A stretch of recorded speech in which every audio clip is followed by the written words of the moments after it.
Oke teman-teman, kita kembali lagi di Bekasi, di perbatasan antara Kabupaten dan Kota Bekasi. Nah, kita mau update nih progresnya setelah kita libur akhir tahun. Ternyata udah jadi begini.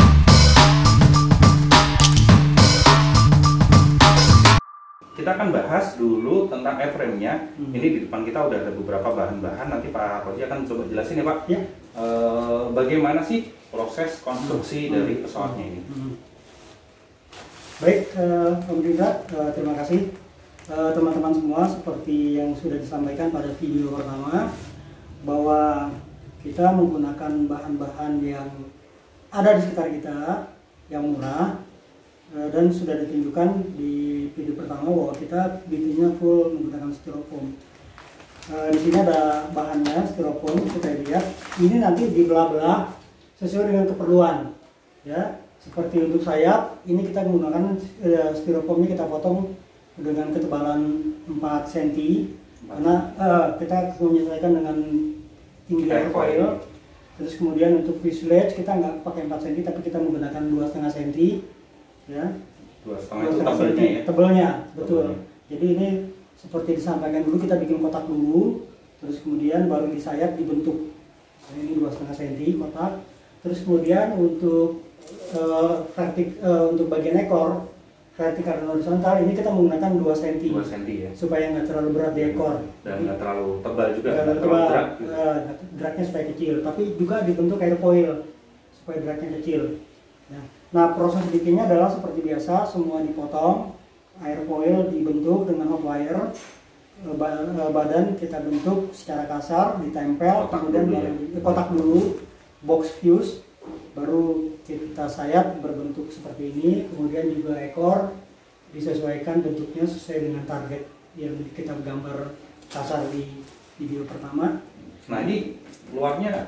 Nah, kemudian untuk lapis luar, ya, karena kalau styrofoam aja kan kita tahu bahwa itu kan empuk ya, brittle, getas, dan rapuh seperti itu. Nah, untuk lapis pertama kita gunakan bahan murah. Kita nggak gunakan fibercloth, tapi kita gunakan kertas minyak atau kertas layangan. Ya, ini kertas layangan. Ini kan murah. Ini kalau kita beli di toko buku 5 lembar cuma Rp7.000. Murah banget ya. Ya, murah banget. 5 lembar ukuran sebesar ini kita nggak perlu boros. Betul. Ini kurang lebih cuma butuh dua gulungan ini. Oh, 2 gulung ya. 2 gulungan kurang lebih 14.000. Jadi semua kita cover. Terus kemudian untuk pelapisannya pada saat penempelan kita tidak menggunakan lem, ya, karena kita kepingin langsung punya warna dasar. Kita gunakan ini. Ini teman-teman mungkin selalu ketawa kalau saya bilang pakai no drop. Ini no drop. Anti bocor. Jadi dia pewarna sekaligus lem. Ya. Jadi ini kita ingkarin sedikit, kita kuas di styrofoam yang sudah di atas halus. Setelah itu baru kita tempel kertas minyaknya ini. Oh, berarti dikasih no drop dulu, baru ininya ditempel di atasnya. Betul. Jadi styrofoamnya dikuas no drop merata. Setelah itu kemudian baru kertas minyaknya kita tempel pelan-pelan. Standarnya biasanya pakai lem putih ya? Betul. Kalau kita pakai lem putih kan kita nanti warnain lagi kan? Warnain lagi, betul. Kita supaya sekali kerja kita gunakan ini. Ini kita ambil warnanya gunmetal, jadi abu-abu. Tapi ini saya campur juga dengan biru. Ya. Ya, jadi ada dua warna, ada variasi. Jadi ada gunmetal, ada light blue seperti ini. Supaya kelihatan mana badan, mana sayap. Ya. Setelah itu kering, itu masih tetap nggak terlalu keras ya, nggak terlalu keras gitu. Kita lapis lagi dengan ini, dengan likal. Likalnya yang keras ya? Likal yang keras. Likal keras 10-11. Kita harapkan jadi ini lebih kaku, lebih keras lagi kertasnya. Bisa kelihatan ya. Dibanding yang belum dikasih likal, beda suaranya. Meskipun itu lapisnya tipis sekali, tapi hasilnya keras ya. Likalnya cukup 1 kali. Aja. Karena pertama itu sudah cukup memperkeras permukaan. Kedua, kita menghindari terlalu berat. Oh iya. Kalau terlalu tebal nanti terlalu berat karena kita nggak perlukan. Karena kan namanya pesawat itu kan untuk terbang, bukan untuk jatuh. Iya. Gitu aja. Kan kadang-kadang suka teman-teman salah persepsi. Gimana caranya bikin pesawat yang Lift kuat? cup ini nggak bikin kuat ya, Nggak bikin dia kuat. cuma bikin keras. Keras, betul. Kekuatannya itu adanya justru di kertasnya. Kertasnya. Jadi, kekuatannya justru di Betul. kertasnya. Ya kalau mau keras dan kuat, memang pakai fiber cloth. Pakai fiber mat. atau Cuman fiber kan karbon. nggak ekonomis. Ya, Karena kita nggak ngejar itu masalahnya kan. Gitu. Jadi yang kita kejar gimana caranya ini murah. Dan terbangnya tetap ringan. Jadi hemat energi sebisa mungkin karena target kita adalah durasi terbangnya. Ya. Betul. Kita durasi terbangnya. Betul. Jadi kita targetnya nanti supaya pakai powernya efisien, makanya harus ringan kan. Untuk sebesar ini kemarin kita kan targetkan sekitar 3-4 kilo seperti itu. Nanti kita timbang, nanti ada timbangannya. Bagaimana setelah dipasang semuanya.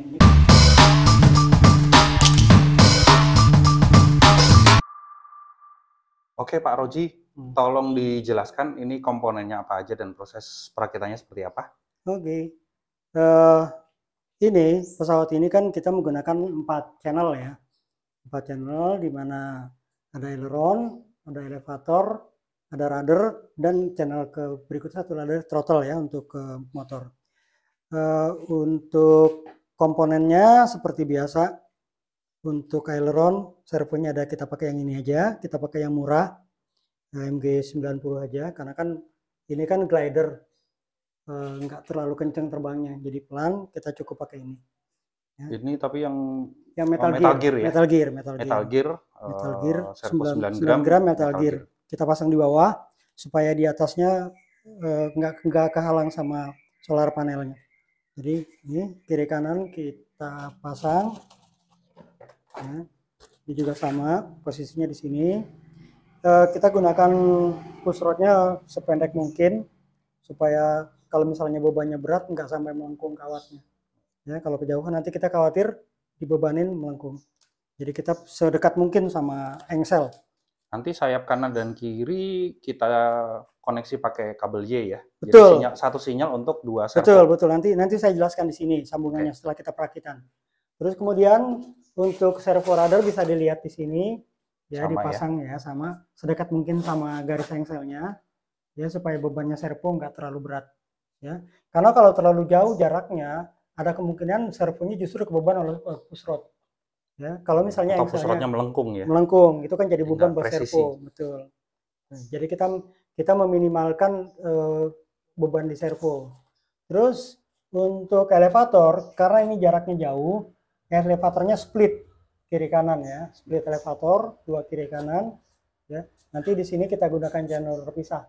Berarti masing-masing elevator ada servonya sendiri-sendiri. Betul. Masing-masing elevator menggunakan servo terpisah. Ini yang kita sebut split elevator. Split elevator. Ya. Jadi nanti kabelnya keluar di mixing di FC. Berarti nanti ini channelnya berbeda ya? Channelnya berbeda. Ketika elevator up, satu ke kanan, satu ke kiri muternya ya? Betul. Kalau kita pakai kabel Y, nanti kayak aileron. Kebalikan gitu. Jadi ini yang simple seperti itu. Nah, kemudian untuk pengkabelan seperti dilihat di sini, ya. Dari sayap konektornya. Dari sayap konektornya menggunakan ini. Jadi ini kita menggunakan MPX 6+2. Ya, di mana yang 2 ini untuk yang dari solar panelnya untuk tegangan power. Terus kemudian ada 6 pin ini. Kita cukup karena kita cuma ada 1 servo di sana, kita cuma pakai 3 pin. 3 pin aja 3 pin. 3 pin berikutnya kosong. Itu kalau kita mau upgrade misalnya pakai flap segala macam, kita bisa manfaatin ini. Bisa ya. Terus kemudian ini keluar karena aileron, nanti ini kita pakai kabel Y ya, kiri kanan. Dari aileron kiri dan kanan kita cukup pakai kabel Y aja. Beda hal dengan yang dari elevator, ini kita nggak bisa pakai kabel Y. Nanti ini kita split terpisah, channelnya terpisah ya supaya geraknya sama. Ya, karena arah beloknya kebalikannya. Butuh sinyalnya kebalikan. Betul. Ini untuk kabel yang dari servo rudder. Ya, jadi nanti ini masuk ke channel 4. Ini mixing antara channel 2 mungkin dengan channel kosong lain, terserah. Ini seperti biasa masuk ke channel 1. Ya, aileron di channel 1. Channel 1. Nanti untuk ESC atau speed control kita taruh di sini, kita belum pasang. Tapi posisi motornya sudah ada di sini. Mungkin bisa dijelaskan sekali Pak. Motornya kita gunakan speknya 3548-900 kV. Ya, coba kelihatan. Fokus. Oke. Kelihatan, oke. 3548 900 kV. Ya. Kemudian propnya? Propnya kalau misalnya kita pakai 3S ini kan bisa sampai 13 sampai 13.5. Mungkin kalau rencana kita pakai 4S, mungkin kita akan coba di 11.55 atau 12.6. 12.6 atau 11.55 ya. Tergantung nanti. Kan kita belum timbang nih, bobot terakhir berapa gitu. Butuh torsinya berapa? Jadi nanti kita akan menyesuaikan segitu sesuai dengan kemampuan maksimal si motor di 4S. Yang jelas ketika voltase semakin tinggi atau S-nya semakin banyak, rotasinya akan lebih cepat. Torsi RPM akan lebih besar, torsinya turun, propeller akan lebih kecil. Betul gitu. Karakternya lebih speed ya. Lebih speed. Nanti kita akan cari ya. Kalau voltasenya lebih rendah, maka RPM-nya lebih rendah. Propeller bisa lebih besar. Itu lebih ke torsi. Seperti itu. Nah, kemudian untuk sambungan sasep kiri kanan, kita gunakan ini, ada sparnya, ini karbon tube. Ini yang depan 12 mili, yang belakang 10 mili. Berarti di dalam sayap nih ada 2 yang nembus ke tengah ya? Betul. Ada 3, 1 lagi di dalam sayapnya ya? Di sayap sendiri, ini ada penguatan. Ini dipasang karbon tube 8 mili supaya kaku. Kelihatan nggak? Kelihatan. Ini kelihatan ya. Nih. Oh iya itu. Ya. Ini ada karbon penguat. Ini permanen, dilem di sini. Karbon 8 mili supaya kaku ya. Karena kan kalau nggak kaku agak rawan. Ada panelnya kan. Jadi dia kaku, sementara ini hanya untuk sambungan. Untuk joinernya. Ya. Nah, tapi ini juga kita nggak sembarang pakai karbon tube, kita pakai yang 3K. Bisa dilihat ini ya, ada motifnya. Ada motifnya 3K. 3K itu karbonnya lebih tebal dan lebih kaku dibanding yang biasa. Karena pengalaman kita kalau kita pakai yang karbon biasa bisa pecah karena tipis.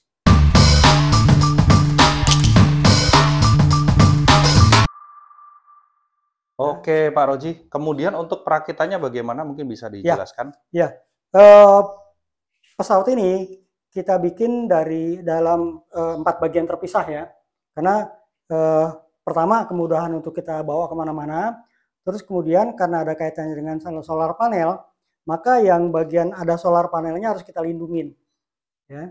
Untuk ekor ini dibuat permanen, kita nggak pisah karena kan kecil, di mobil pun masih masuk. Yang pisah adalah sayap kiri kanan plus tutup atas. Tutup atas kita buat utuh karena itu ada solar panel sebanyak 8 panel. Jadi nanti di tengah sini kosong. Sebelum kita pasang kita bisa akses ke dalam untuk pasang komponen. Nah, untuk perakitannya seperti biasa aja. Jadi kita lihat ada konektor di sini. Tuh di sini mungkin ya kelihatannya, terang. Ya, ada konektor. Ini yang dari servo dan dari solar panel. Terus kemudian di sini ada kunciannya supaya sayapnya nggak lepas. Nanti kita baut dari dalam, nanti kita tunjukin. Ya, ini lubang untuk spar 12 mili dan 10 mili. Kelihatan ya. Nah, 12 mili dan 10 mili. Besar, ada yang kecil di belakang. Yang belakang kecil karena yang twist, yang bahaya untuk twist adalah di depan. Ya, yang belakang hanya untuk nahan. Ini kita pasang seperti ini.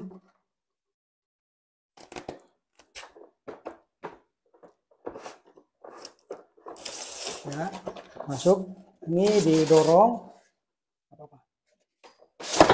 Oke. Nah, konektornya pastikan sampai masuk. Ya, sudah masuk. Setelah masuk. Oke. Ini baru kita pasang ini. Ya, untuk penguncinya.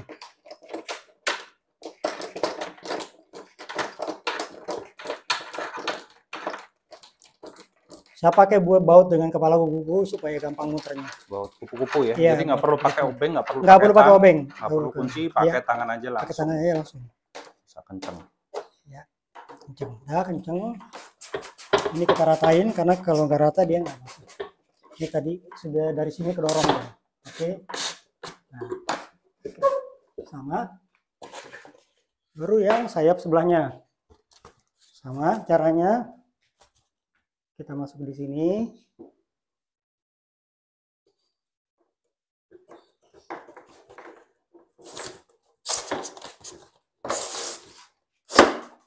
Oke. Ini juga sama, kita kunci dengan baut kupu-kupu tadi supaya nggak lepas.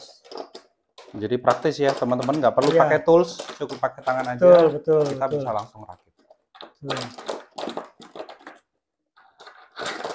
Oke.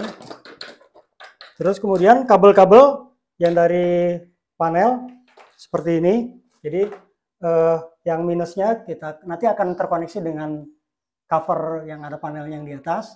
Kemudian yang ini plusnya nanti masuk ke MPPT. Terus kemudian ujung sana kan juga plus, ini juga akan masuk ke MPPT. Ya, kita coba pasang.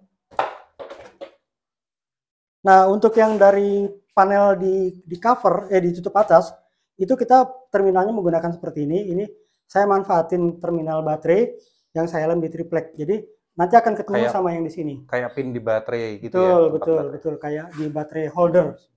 Ya, jadi kita nggak gunakan kabel, nggak gunakan konektor. Nggak perlu konektor. Jadi begitu kita pasang, otomatis ini akan terhubung ke sini. Yang di sini juga akan terhubung ke sini. Jadi lepas pasang gampang. Ya. Ini MPPT belum dipasang. Jadi kita cuma contoh perakitan. Ini. Oke. Nah, otomatis antara panel di sayap sudah terhubung dengan panel di badan. Ya, nanti outputnya tinggal ke MPPT. Kunciannya? Terus, kemudian untuk kuncian, ini kita manfaatin kuncian koper yang kecil. Ya, supaya gampang dan nggak mudah lepas. Ini kiri kanan, ada 4. Di belakang 2, di depan 2. Di belakang 2, di depan 2. Oke, jadi ada 4 titik kuncian ada 4 titik kuncian. Insya Allah ya. aman. Jadi di lapangan kita nggak perlu tools lagi. Nggak perlu bawa obeng, nggak perlu bawa tang, sebenarnya seperti itu. Tapi walaupun bagaimana, kadang-kadang nggak pede juga kalau ke lapangan nggak bawa tools. Tetap aja bawa tools, walaupun dalam perakitan kita nggak perlu tools seperti ini. Jadi bongkar pasang udah praktis gini aja.